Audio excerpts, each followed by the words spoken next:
Ето как в Бангладеш спасяват хора от пожари, докато в другия край на света има антиземетръсни легла и цунами капсули. Днес искам да ви представя 13 невероятни джаджи, които някой ден могат да спасят живота ви. Да започваме. Самозащита.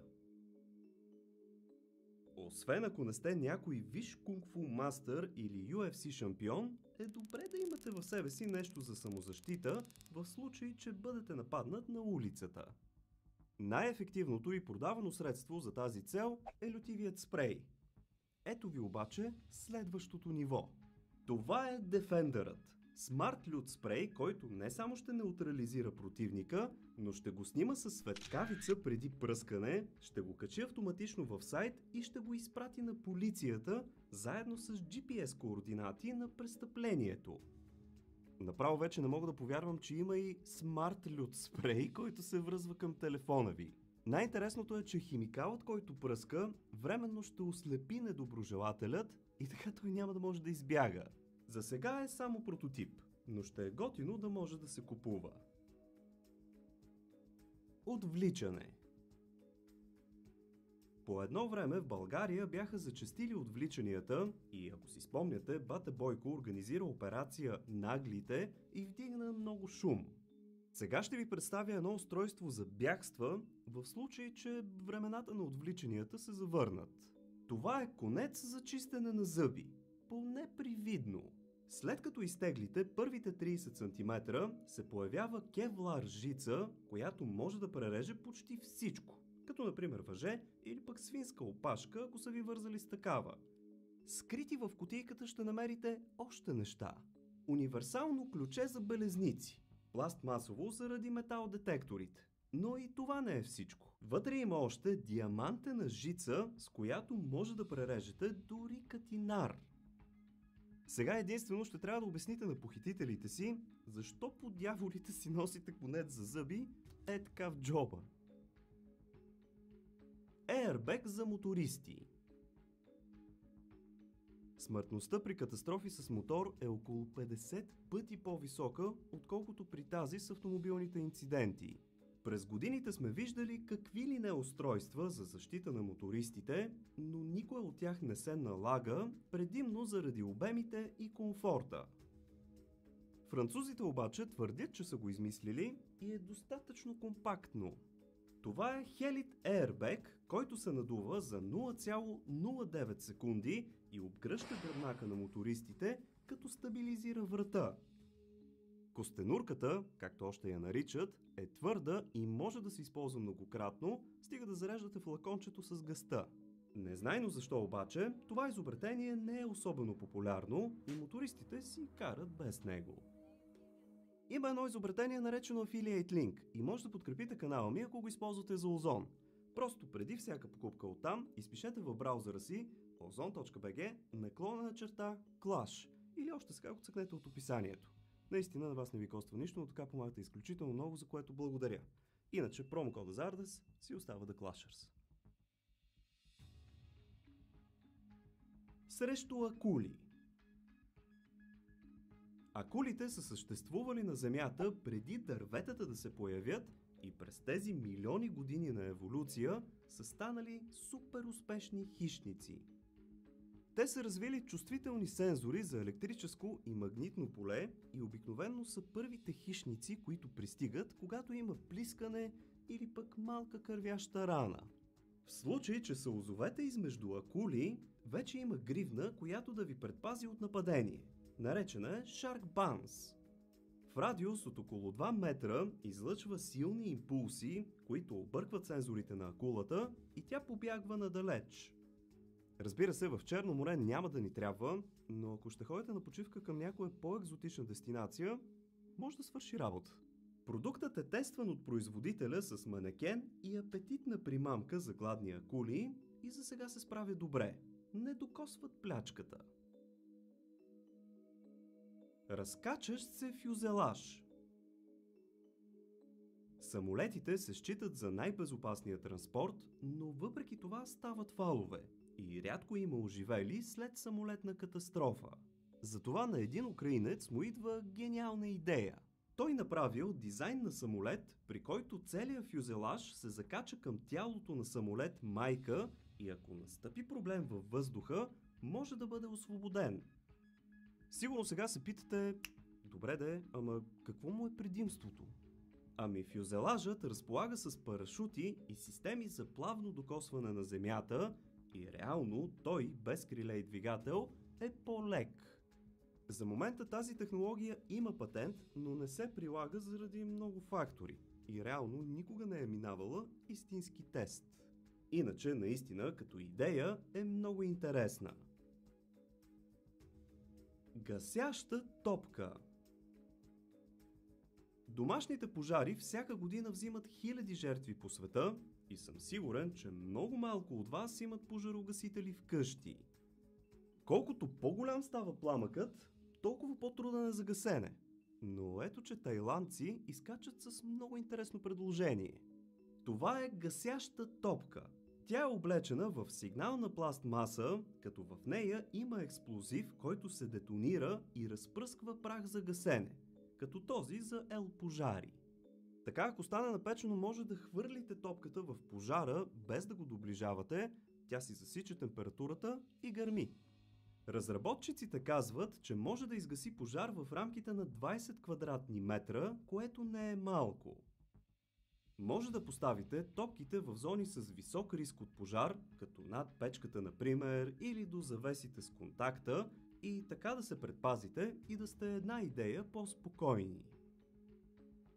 Хора, знаете ли, че новия сезон на интернет за всички от А1 е вече тук и може да си спечелите iPhone 15? Този път темите, които се разглеждат са сигурност в интернет, киберхулиганство, онлайн измами и фалшиви новини. Регистрирай се в сайта internetforall.bg, изгледай видеята, отговори на няколко въпроса и имаш шанс да спечелиш ето тези страхотни награди. Пожелавам успех на всички, а сега да продължаваме с видеото. Ново поколение мантинели. Нещото, което чуваме най-често по новините, е загубата на човешки животи от катастрофи. И каквото и да се направи за предпазване, би било от полза. Една корейска компания предлага нов вид мантинела, която е изградена от стотици въртящи се сегменти, поемащи и насочващи ударилите се коли.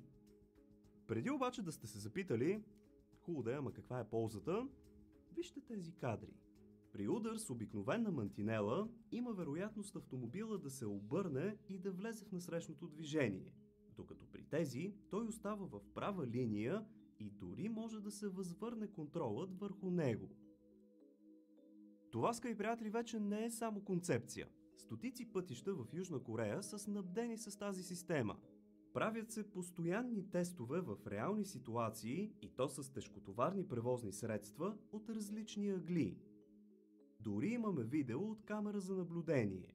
При нормални мантинели камионът може би щеше да е в пропастта. Така, в средата сме. Давайте по един палец нагоре и да продължаваме с още по-интересните изобретения. Hi there. Hola. Question. Do you have trouble understanding native speakers when they speak? Земетръсно легло. Срещу повечето природни бедствия човек е безсилен, особено ако се случат през нощта, когато дори не можем да реагираме адекватно. Представете си сега, че силно земетресение удря посред нощ. Ставате и направо не знаете къде се намирате. Една компания обаче има решение. Те са измислили легло, което чрез сензори, ако усети, че има по-сериозно земетресение, ви прибира в капсула, която да издържи тежестта на паднала сграда. За въздуха се грижат отвори, които се контролират отвътре, а за някои модели дори има и кислородни контейнери. В капсулата има важни за оцеляването елементи, като вода, храна, пожарогасител и първа помощ в случай, че човекът е пострадал. Къде обаче ще ходим до тоалетна? Ами, в хигиенични турбички, които ще връзваме и складираме. Няма начин. Производителите казват, че човек може да живее спокойно в тази капсула около 20 дни, докато спасителите не го открият. Цената на това легло е около 8000 лева. Цунами капсула. Спомняте ли си една от най-големите трагедии на нашето време? Цунамито през 2004, което взе живота на над 200 000 души.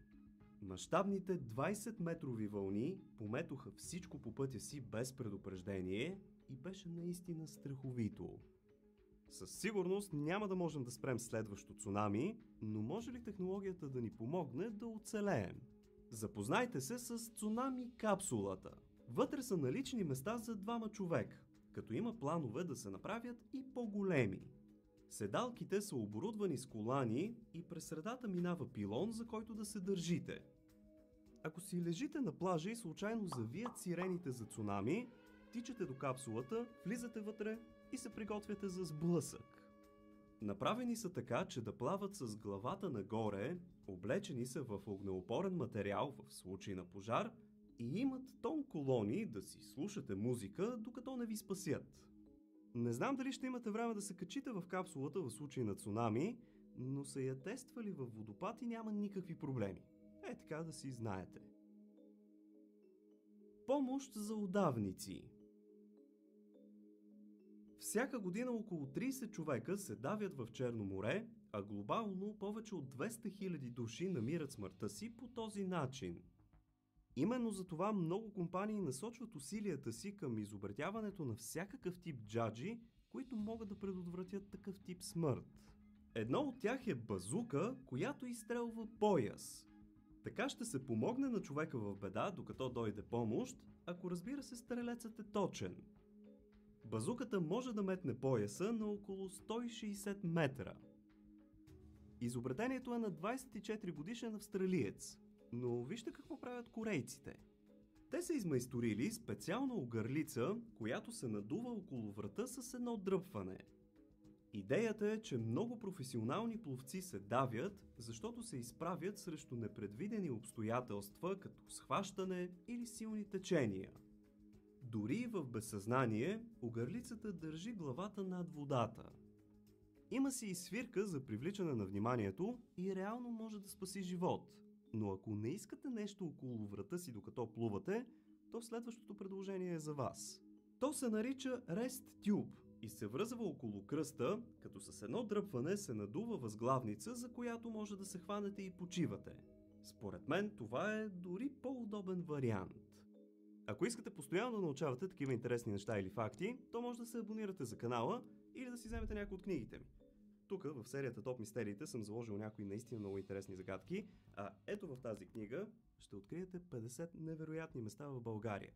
Има ги налични по книжарниците, но може да си ги поръчате и онлайн. Линкчета към тях оставям долу в описанието. Благодаря ви! Супер гривна.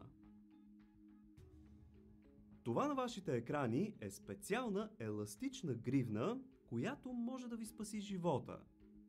Признавам си, не е много грабващо окото, но изчакайте да видите какво може да прави. Това изобретение се нарича GTFO, може да си го преведете от английски, и е направено за да ви извади, ако сте заклещен в автомобил. С едно дръпване може да счупите стъкло с лекота и да излезете. Ако попаднете в катастрофа и единственият ви изход е през прозореца, гривната пак помага. Само трябва да я придържате като прашка с палец и показалец и да стреляте. Някои модели имат ключе за белезници, този път метално, което да ви помогне в случай на похищение. Аз бих си поръчал такова нещо, гледах, че вървят около $50, пък и човек никога не знае какво ще му се случи. Екстрактор на отрови. Слава богу, в България нямаме чак толкова много отровни животни, но пък от друга страна, ако някой има алергия, дори едно ожилване от уса може да е фатално. Какво обаче можем да направим, ако едно ухапване настъпи далеч от цивилизацията? Ами една американска компания уж има решение. Това на вашите екрани е екстракторът на отрови Sawyer. Чрез силен вакуум той изтегля отровата от раната и може да забави разпространението й. Гледали сме по филмите как изсмукват отровата на змия с уста, например, и тази джаджа е на същия принцип. Екстракторът има различни накрайници за различните ухапвания и рани, но принципът е един и същ. Експерти обаче са на мнение, че подобни устройства изобщо не работят и съветват да стегнете крайника, на който се е случило ухапването, така че да спрете циркулацията на кръвта, докато не дойде помощ. Пожар при високи сгради.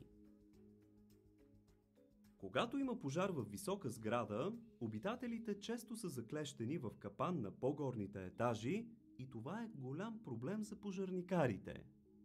Едно изобретение в Бангладеш обаче може да крие решението. Това е специална надуваема стълба, която се инсталира за минути и хората от различни етажи могат да се качат и да се спуснат до безопасност. Според компанията, която ги прави, само за 2 минути могат да се евакуират около 100 души, като са правени множество демонстрации. Така като гледам колко е стръмна и бърза, може и повече да се евакуират, ако искат. Хубавото е, че се слага лесно на покрива или се спуска от кран. Това беше за днес, скъпи приятели. Дайте по един палец нагоре в подкрепа, абонирайте се за канала от кръгчето ето тук горе, пък ако ви се гледа някой друг епизод, цъкайте ето тук. Благодаря ви, че бяхте с мен. Чао и до нови срещи!